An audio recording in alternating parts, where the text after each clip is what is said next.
This is the second of 3 Sundays when we are considering things that relate to creation, or perhaps my intention was that we might consider issues of climate change. Our responsibility to faithfully tend this gift of creation that we receive daily, unsought, unbidden, without which we have no life and no home. As I was considering such issues and the precarious balance of our planet and the impact of this on our very survival, I heard a very interesting anecdote about refugees that I did not know. I want you to hold the image this might generate in your mind as I speak today. Apparently, when refugees arrive for resettlement, they're still wearing their house key around their neck. Even though the home is gone or inhabited by others now, they still hold the key. Given today's theme, there seemed something powerfully apt in this image, in this precariously balanced planet of ours. Climate change, environmental destruction, the pace and scale of this is directly attributable to human acting. Despite those with vested interest who determinedly argue otherwise, I think the proof is now pretty incontrovertible. This is the way things are. It is hard to hear this, to receive this information, to imagine that we have and do participate in Earth's destruction, to imagine ourselves as agents of such a thing. We don't knowingly choose to do this, yet here we are. What are we to do? How can we do things differently?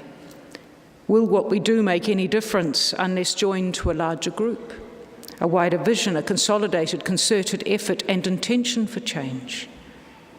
Who has and holds that vision? It is true that we need to do differently for there to be another way, another outcome.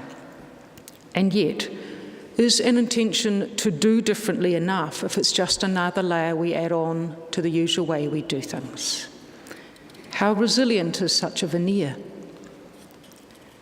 We have learned and had embedded in us through generations a way of understanding the human place in creation.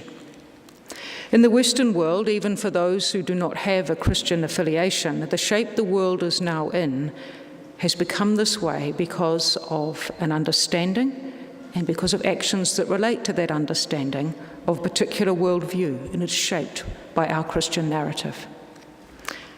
From the beginning, the story goes, God breathes and speaks the world into being.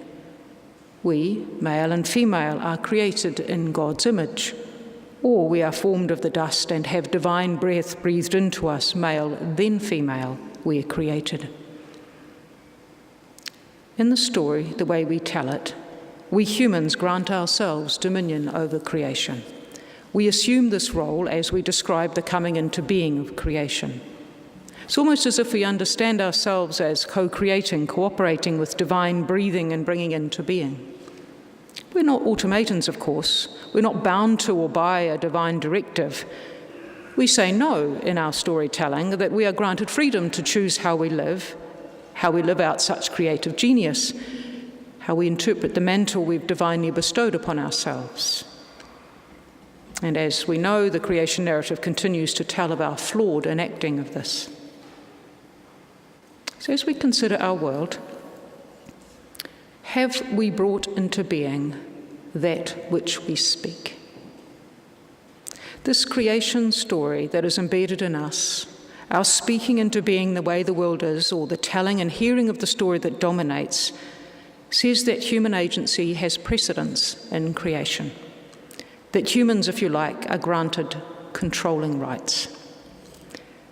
In time, it seems to me that we consider ourselves superior to the rest of the created world. Maybe it's something to do with our capacity for self-reflection or self-awareness that we think is unique to us and separates us from the rest of a less evolved creation. Because surely the disordered rawness of nature proves an absence or a diminished presence of God, because God is a God of order and reason. And because we've escaped that chaos of heaving creation, we are tasked with creating order order according to our likeness, to enact divine ordering. I wonder whether the Christian movement has particular culpability for driving the divine from the dross of the world to the heavenly realms. Because how many holy people in our tradition were granted this because they evidenced lives that shunned connection with the world? I wonder how different we are, though, even if we might look askance at such example now.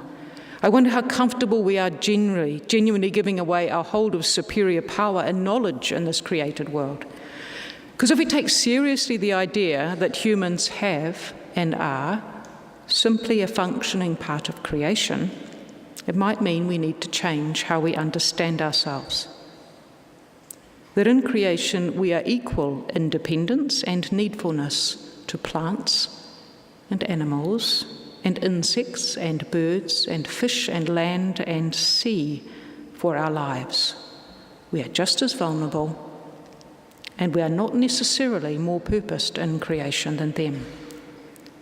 What is more, we gain and understand our created completeness fully when we join ourselves to creation, recognise we are part of a created whole, not over, above, more than, that we are as needful as, not needful of, creation. It's not there to serve us.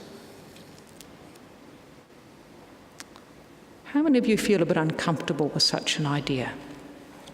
That we're not necessarily more than animals or insects? You know, maybe those ideas are fine for tree huggers, for animal lovers, for such people. Because look at us humans. Look what we have achieved. We're superior in every way. We create new and innovative things. We have a deep understanding of the way the world works so we can learn to manipulate it. We've extended life, improved health. There's many good things that we humans do. So surely we are more. I don't believe that we have to be a tree hugger or a person who likes to get their hand in the soil or intimate with the natural world to live and to understand that we need to live in humility as part of creation, aware that every single thing that we do, mindfully or unmindfully, thoughtfully or thoughtlessly, makes a difference, reverberates through creation because we are intimately connected with it. But to understand this in an indwelt, really deep way, I think we need to do a bit of unlearning. I think we need to recognise this narrative that we speak, that is embedded in us, of our human part in the scheme of things. I think we need to see it and recognise it for what it is, and to see how we interpret and enact it. Because it's only one way of telling a story of creation. Recently I've been reading a book by a woman called Sharon Blackie, who is a writer, a mythologist, that's the thing you can be, a psychologist, and she's also got a PhD in neuroscience. She uncovers her experience of indwelling this creation narrative we have in this way. Before there was the Word, there was the land, and it was made and watched over by women. Stories from almost every culture around the world tell us that once upon a time it was so. Women, the creators of life, the bearers of the cup of knowledge and wisdom, personifying the moral and spiritual authority of this fertile green and blue earth. These stories are also in our stories. We don't tell them much, though. Proverbs last week spoke of wisdom, which is feminine, being with Creator as creation came into being. Today in Psalm 104, all that which is created of the earth is feminine. But Blackie continues, do you remember those days when the stories of feminine wisdom were told? Me neither, she says. Other Indigenous cultures around the world may still respect and revere the feminine, but we women, Western women, lost that story long ago. The story which I was given, she says, to carry as a very young child, the story which both defined me and instructed me about the place I occupied in the world, accorded no significance to women. In this story, woman was an afterthought created from a man's body, for the sole purpose of pleasing him. In this story, the first woman was the source of all humanity's suffering. She brought death to the world, not life. She had the audacity to speak to a serpent, wanting the knowledge and wisdom which had been denied her by a jealous Father God. She dared eat the fruit of a tree. Even worse, she shared the fruit of knowledge and wisdom with her man. So that angry and implacable God cast her and her male companion out of paradise and decreed that women should be subordinate to men forever afterwards.